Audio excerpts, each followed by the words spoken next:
Dans cette lutte contre le VIH-Sida, les plus vulnérables sont les enfants et les adolescents. C'est pourquoi le Fonds mondial de lutte contre la tuberculose, le sida et le paludisme a mis un accent particulier sur cette catégorie de population atteinte de VIH-Sida.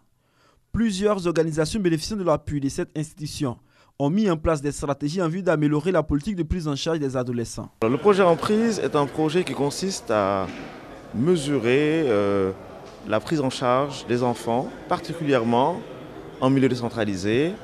Auparavant, seuls 2% des enfants avaient accès à la charge virale et grâce à ce projet-là, plus de 100% des enfants suivis ont pu disposer de cette prise en charge immunologique. La France, deuxième grand contributeur du Fonds mondial, a mis en place une structure appelée Initiative 5% pour accompagner la mise en œuvre des projets de lutte contre le VIH-Sida chez les adolescents. Ce projet, qui constitue les 5% de la contribution de la France dans le Fonds mondial de lutte contre le sida, la tuberculose et le paludisme, va passer à 7% selon le ministère des Affaires étrangères de la France. Le Fonds mondial, c'est 360 millions d'euros par an, c'est la contribution de la France, parce que les progrès ne sont pas à la hauteur des enjeux et des espérances.